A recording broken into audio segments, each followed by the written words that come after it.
VDC, and welcome to the Prospect Tier in Review. I'm your host, Queen B875, and today we are joined by three Prospect players, DFitz, Otter, and Killa.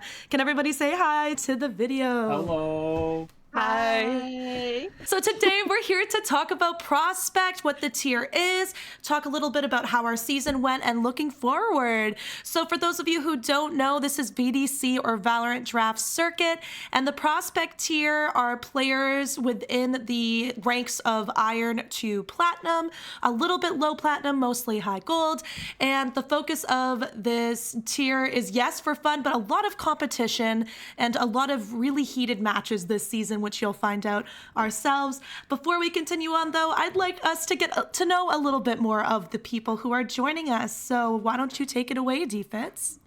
Hello. I'm DFitz. I joined VDC in Season 2, and I have been in Light Garden on their Contender Now Prospect for a bunch of seasons because Uklar refuses to let me leave. I'm OtterSleep. I've been on OS, SOL, L7 now, effectively. I started in season 3, and I've been rostered every single season. I've been on a bunch of different teams because I like team hopping. It's not that bad, so it's fun. Hey, I'm Killa, FW Killa. Started off as the Blaze. That was a fun season. RIP the franchise season. After that, I played with OS in the championship, and then this previous season, I was part of the ATO VTX combination into ATX. Amazing. And I realized before we continue, we need to introduce our other halves here that are joining us with the dog cams. Hey, give it. This is Sasquatch, everyone. He's not wanting to contribute because his toy has peanut butter in it, but he's a good boy. He is LG's mascot officially. I forced Uklar into agreeing to that, otherwise I said I would drop out. So this is Sass. A really smart tactic. All right, and Otter, you have two doggos. Who do you have here today? So this is Dozer, and then this is Tyrone. Whenever our team won last season, I would force them to dance to California Girls, so I'm pretty sure my team's relatively familiar with them.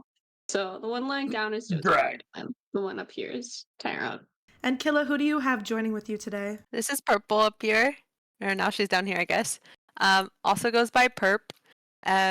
She is she's her. That's it. That's all I know. So we have a couple of things to talk about today. I'm really excited to talk about Prospect here and what it's all about. What I'd first like to talk about is the beginning of the season and signing up. Because all of our players have played before, they signed back up and went straight into Combines. So does anybody have any notes or anything that was fun about Combines in the Prospect here? I mean, I said I've been organized a lot of combines.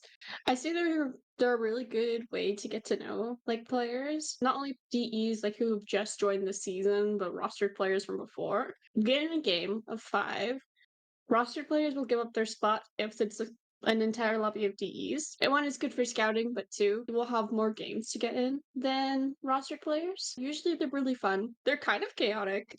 There's not a lot of strategy in them, but they're very fun. I also think they're really good. Like Otter made the point of not necessarily DEs, but other people that have been in the league already, and an IGL or a captain, which I know Otter's done that for her team. So like getting to see how other players that you're going to be competing against like to play is super helpful. Like, are they just more passive overall? Do they just throw a flash and run in? And all of that can be really helpful moving into the regular season. Combines are a lot of fun when you start to like get to know how to play. When you've been in the league for a while, it's a lot more fun because there's a lot less pressure. I feel like when I first started, it was just like I was terrified and I didn't know what I was doing. And actually, I always tell the story, but luckily SEULGI was like my first game that I played with, and she was like the funnest IGL, and I was like, oh, okay. So that was my first Combine game, and then yeah, but now it's a lot more fun now that like I know how to play and I can just kind of like vibe off the players rather than like stressing over like my stats and whatnot. They're also just a really good introduction into moving into like a Mm-hmm. more structured, consistent Environment. 5v5 play. Like not I most people that haven't played in a Valorant League before are just used to Go solo in. queuing or duo Yeah. queuing and competitive, and Mm-hmm. playing against like consistent groups of people is a completely different ball game, even at like at Mm-hmm. our skill level. Yeah, I mean the hits get a lot more concise and the defense becomes a lot more harder. Like there's some teams who will mesh well better than others, like after the combine seasons and after teams are formed. And you'll see that. Maybe you'll get to see some of your friends on those teams. One thing to note is actually you can request to be drafted with someone specifically. You have to open a ticket and everything to get drafted with someone. But it is also additionally like harder for people to draft you with that person. It becomes a bit of a chore for like GMs and whatnot. So if you want to be drafted with someone, absolutely, that's one way to do it. But just so you know, like GMs sometimes aren't the most favorite of those pairings.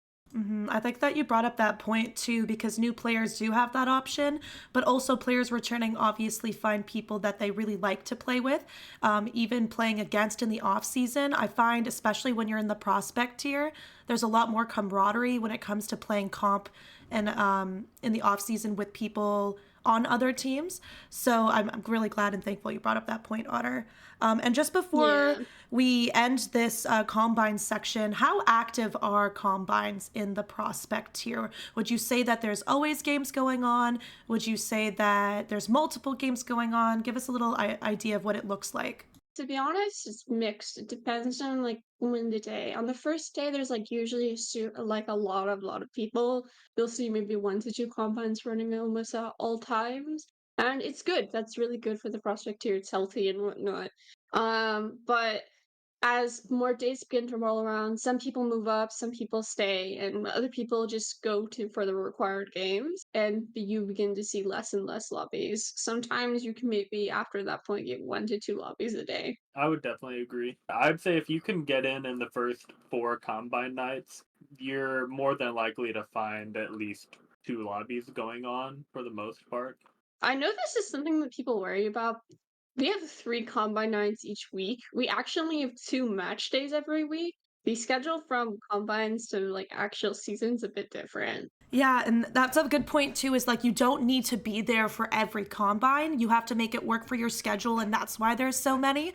But on the actual match days, you are committing to those 2 days a week. So thank you for bringing that up. I guess that kind of leads us into very naturally the season. So right after prospect combines, there is a draft where everybody finds out which team they are a part of, and then we enter the preseason. So as players who have gone through the draft multiple times and going into the season, can you tell me a little bit about some of your emotions, some of the things that you experienced going into the season, and how your seasons were this season? So this was my fourth time going through draft. It's always interesting, more so like not necessarily for me like the rostered players, but seeing where certain DEs I saw in combines end up going. Draft is just normally a good night. I know a lot of franchises, including LG, do kind of like a draft night, and Mans will they'll just get people that have just gotten drafted and currently rostered or re-rostered players, I guess. A time for like all the tiers to mix together, meet other people in their franchise, and just kind of goon around and play some Valorant. And past that, like the first couple match nights of the season are normally my favorite because I just love watching both my team and then other teams that we're going to be playing against, just kind of finding their footing and how they're going to play certain maps, which players are going to fill certain roles, and I find that like really interesting to just watch players that haven't normally gotten a structured Valorant experience kind of figure out where they're going to fit into their team dynamics. So generally, I've been part of a bunch of different teams, but unlike DFitz, I've had like a lot more talk with the higher tiers. I know LG's pretty closed off, like you guys have separate channels, but like L7 has like you can see every other tier. channel, so you can talk to them a lot more. Not every single franchise is like that. I played a lot of comp with my team, but my team kind of changed fully like at the end of season. We changed up 2 players to the roster. So like teams can go through dramatic and drastic changes during the season. So like usually dramatic cuts or dramatic changes happen way later into the season versus like early on.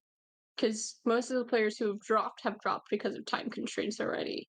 Yeah, I'd say that's pretty fair. As someone that kind of took over the captain role after my first season, one of the first things I tend to ask everybody that we draft to our team is like, hey, certain things come up and there's just nothing you're gonna do about that. But like overall, Wednesdays and Fridays at this given time, does that work for you? Making sure that anybody that wants to sign up, if Wednesdays and Fridays at 9 Eastern, 8 Central, uh, whatever the Pacific time zone time Oh, is. okay. Um, Six. Jesus. Come on. Roasted.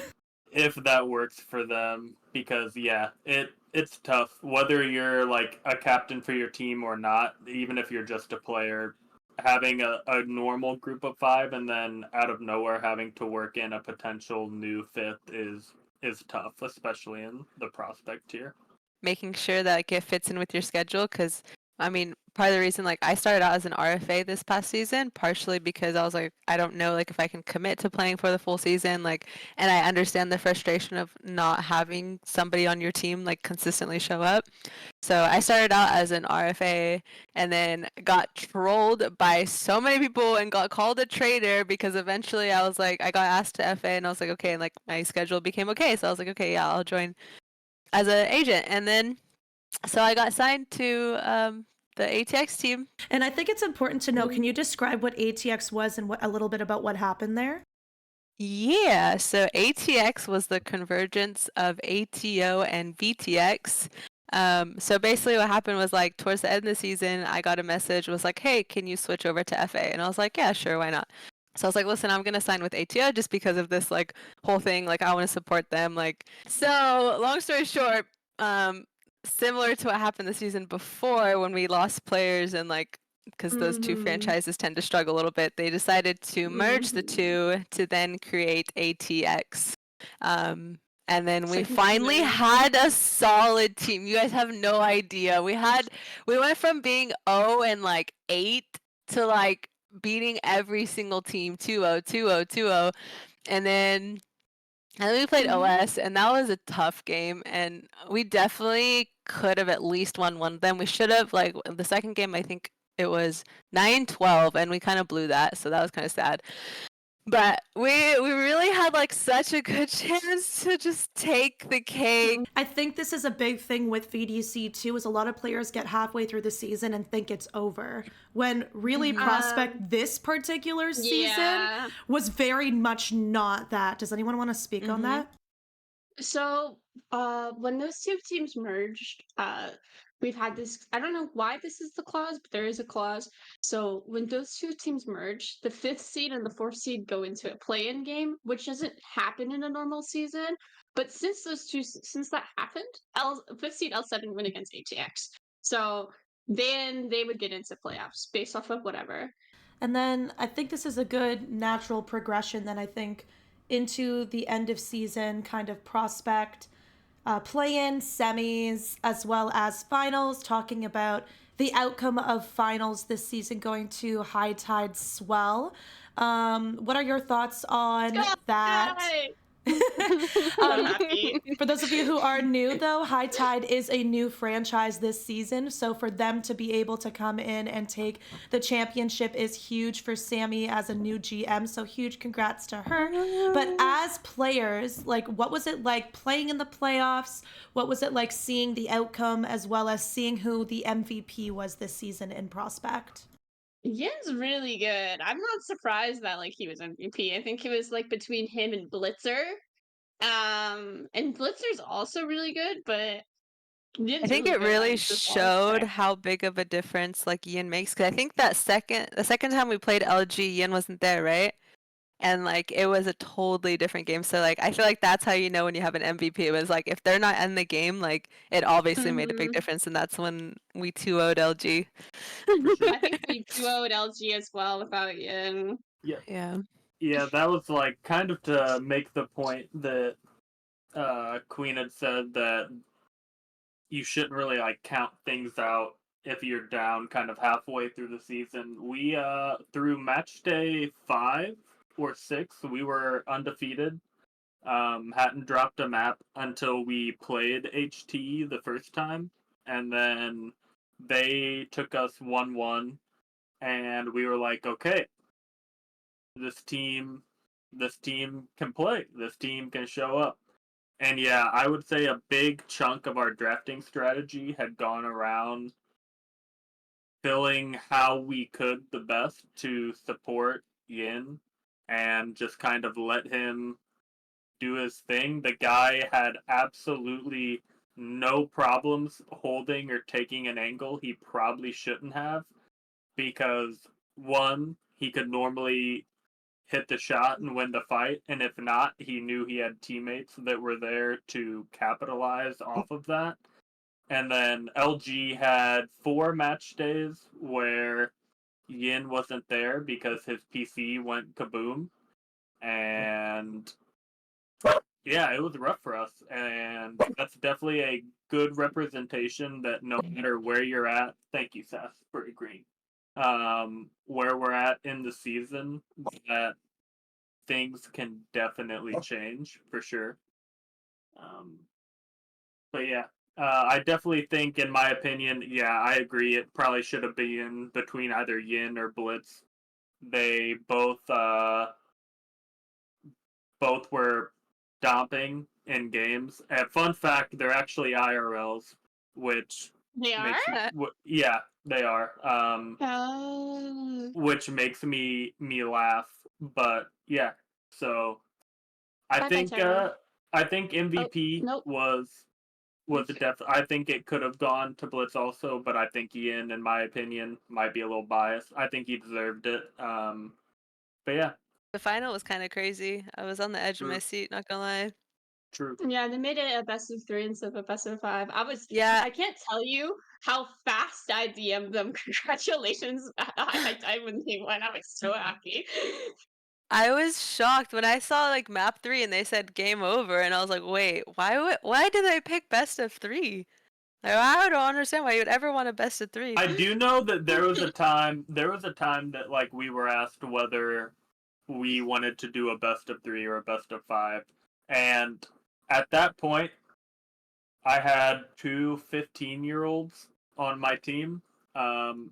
And the idea that we could end up playing like 3.5, 4 hours worth of Valorant if it went to like overtime in every map potentially was not something we really wanted to Yeah, do. I mean, So I'm pretty sure season 3, when LG won, we opted for the best of 3. Like we figured 3 maps is enough to decide which one of us are mhm. deserving of winning the I mean, championship. another thing is like OS, they had a lot of really young people on their team this season. Legend X was young, Widius is young, Brennan's young. Like they had 3 really young players. And I don't know about this, but I do remember there was like a final some way odd backs ago, like where there was a player who had to leave in the middle of the game because his mom came in for his bedtime. Yeah, Yeah. that happened to Blunder once in the very first season I played with him. His parents came in and told him that he was being too loud during games and that it was probably time for him to go to bed.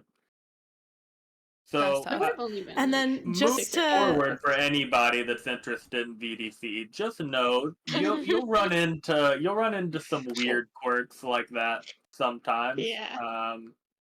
And like But two things I'd like to add to this conversation is a sneak peek for our next tier and review the Mythic tier, they had a 4.5-hour grand finals in the best of 5 where every map did go to OT.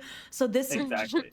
did just happen, and they did have issues with people having to be subbed in and out because of how long Yeah. it went, including production staff. Poor Michael Stark's voice, RIP. But another piece too then is, just as we're ending this section, talk a little bit about the ages as well, because I think there's been some confusion as to what age you need to be to join VDC and ages like in general. So if you want to talk a little bit about that. Do we have an age requirement? I was gonna ask that. Yeah. I believe it is, as far as I'm aware, it's just according to Valorant and Discord's terms of service, which I believe technically puts it at 13. I think the youngest teammate I've ever had has been 15, which, as even me at that time being 24 was a, I'm old, I'm 26,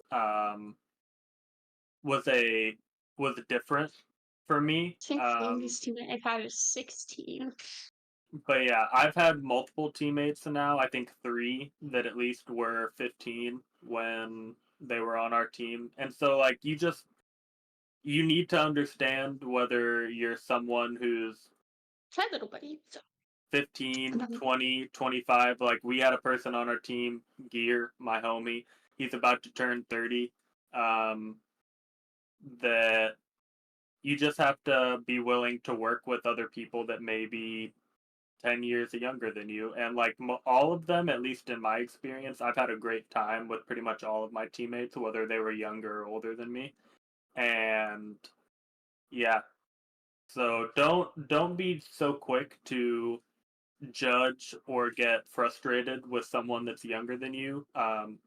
Nobody can see it, but Queen just made a good point. When you have a younger teammate, for the most part, they have a lot more room to grind the game out than me being 26 than I do. So pretty much all of them that have been 15 that I played with are now way better at the game than I am. And Really good at the game, DFitz. Don't deny. Don't say that. You should probably not be in this tier as well. but I'm not gonna but lie. yeah, I think I haven't had a teammate that's been younger than me that by the end of like the season I played with them, they were not at least as good as I was, if not better than I was. So what do you think of Blender? Hey, Blunder has come. I DM'd him after this season that it's been amazing for the 3 seasons I played with him to watch him get so Yeah, much I'm better. not dissing him. I'm just saying, what do you think of Blender? Do you think he's better than you? Yeah, I do. I think his game sense has come infinitely a long way, and his aim is better than mine. I will straight up. He would probably yell at me that I'm wrong, but Blunder's aim is better than mine is. Yeah, 100%. Blunder's a hard defense course. Like, he's a hard fan of yours. Like, he'll He's a defend you to DFitz the end of simp, the earth. dude. Yeah. He does. He simps hard. If But you yeah, say I Blunder's would bad about you, absolutely he's like say an attack Blunder's a dog. better player than me, for sure. And I think that's just a true testament to the tier, is just the friendliness of the teams, like even amongst all of us, as you've grown up in the last couple of seasons. It's been over a year now for some of us being in VDC together. I think just the way you're speaking on each other's teammates just shows how not only friendly Prospect tier is, but how you're there really for each other's growth as well. And yes, at the end of the day, it's a competition. And yes, at the end of the day, there are teams, but it's also a for-fun league, and there are some aspects of community. I will say though, like just for everybody who joins us, you don't have to interact with everybody. You don't have to interact with people outside of your team. So looking at our time here, I guess that's the good point of looking forward / next season. So thinking about this season, how it went, but also going into next season, what are your plans? I think I'm probably gonna stay on L7 for another season. But that's only if L7 keeps a contender team. I know Curves found a lot of difficulties like having a contender team this season, so we might drop it and then my contract will get inherited by like whoever picks it up. Because they'll at least keep 6 or I'll be an FA. Probably then. Hopefully someone will pick me up. Maybe not. Sad. But I'll probably be around for a lot of combines. So see ya. LG's prospect team has pretty much always been based on whether I end up in prospect again or if I get promoted.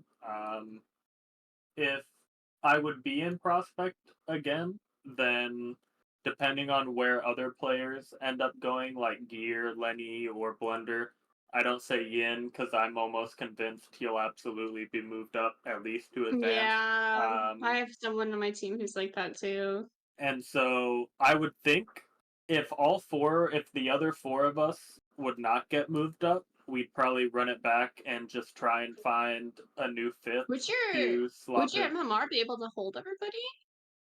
I mean, it would depend on what we're all rated in terms of MMR cost. I honestly didn't think the four of us returning from the season before that was gonna fit, but the four of us were able to fit and still have Yin, which was the most expensive player MMR wise in the tier. So Yeah, your entire team, like they're all really nice people. I would love to play with them one day on an actual roster team, but until then, Buklar has always said that if I'm in prospect, he you get to decide the basically team. he basically trusts me to pick my teammates, and I really appreciate that. I've played in a different league that is basically what VDC is founded on, and my GM did not feel the same way. And it's kind of frustrating to be asked to be captain, but when you give input, you're basically just overruled, and Yeah. that Um, can be frustrating. I will say this, I've been captain before. So captains do a lot and captains also do a little. You don't see captains like in terms of like doing so much after the end of like when season happens and season gets drafted, a lot of your responsibilities begin to dwindle. Like you don't have to do as much. Like you do talk as a captain, like if you're rostered now, you will probably talk to your GM and you probably will help them decide your roster. Um, but that's not always like all the time. That doesn't always happen. But this is from the experience of teams that I've been on. Just gonna say, kind of to add on to that, for anybody new that might be watching, for every team, the captain is definitely not always the IGL. Mhm. There are plenty of teams where like the captain handles the administrative side of stuff, and when it comes to actual games, someone else may be the Your IGL are calling IGL. the shots. Yeah. Like season 3, I was the captain and like our primary IGL, but Terror Kid, hashtag sign Terror Kid, he was like my secondary IGL, and I can say that season would not have gone as well as it did without him. Yeah, There were season plenty of 3. rounds that I basically just had Terror called around Mhm. because he just seemed to have a better read on what was going on. So don't think if you're someone that likes to call and or is interested in being an And becoming. IGL, don't think that because your team has a captain already that just solidifies them into the Yeah. IGL role. Another point is like my captain season 3 was Drag. She was not an IGL. We had Thunder Chief as an IGL. Loved Thunder Let's Chief. go, Just Drag. not he's not in the season anymore, but like if you ever meet Drag or if you ever play Drag, you would wonder like if this person at the time who was captain would be good for IGL. I'm not sure if she would be, but Oh she was gosh. definitely a fun person to play with. I do think it's healthy to have it that are separate. Because I think everybody has their own field of expertise. So definitely like some people are better like outside of the game, some people are, and I think that's more of like a captain role where like you're taking care of like the team and like like more like mental side of it maybe somebody who's there to like reinforce like positive reinforcement, that kind of stuff, and then also just like deal with the details of like setting up scrims, this and that, blah blah blah. And then the IGL is definitely more of like the strategic type of like, okay, this is what we're gonna do here and Mm, there. Like if shit hits the fan, like how are we gonna like recoup, and like what's gonna be the game plan going forward.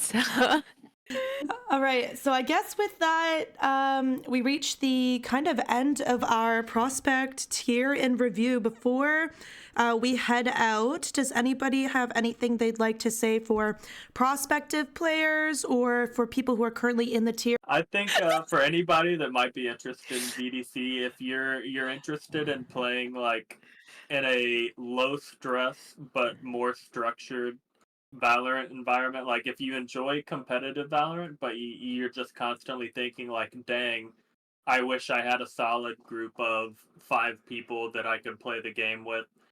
VDC is a really good option to try out. I've seen a lot of players, honestly, myself included, that you're able to get better at the game a lot quicker when you can play it like in the natural way that it was designed to be played, like a group of 5 playing against a different group of 5. You learn what you're doing wrong a lot of the time, and you learn Yeah. what you're going to do right. Like, you learn a lot of strategies that should be done, but you're probably not going to see in comp because some comp teammates are Right. not nice. And I can tell you, like, the way I play comp if I'm solo queuing is normally vastly different than the way I play in a VDC match. And I'm not saying that it doesn't work in comp, but it's normally not the ideal way that I think Riot envisioned Valorant to be played. And so, Speaking of comp, you guys want to play some comp after this?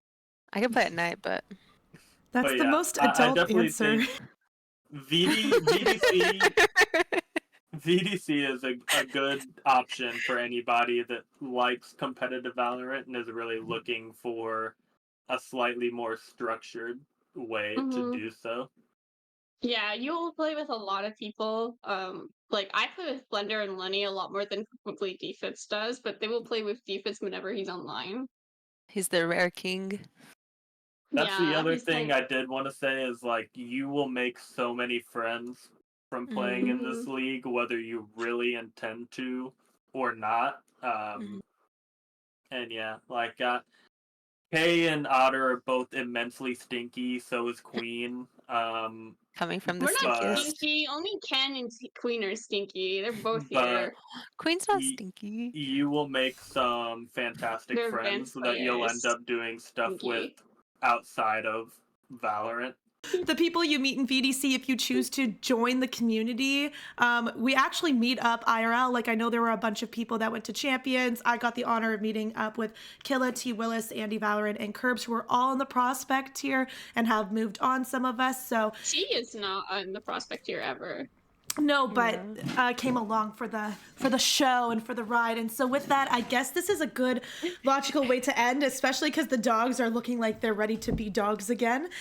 So thank you all so much for joining us in this tier and review. For everyone watching, please like and comment some of your favorite moments from this tier and review. If you had any notes on Prospect as well that you would like to share, send love to the doggos as well as the lovely players who've joined us. Thank you to Queenie and Ken, who are part of our production team today, and we'll see you in the next one. Bye, everybody. Bye.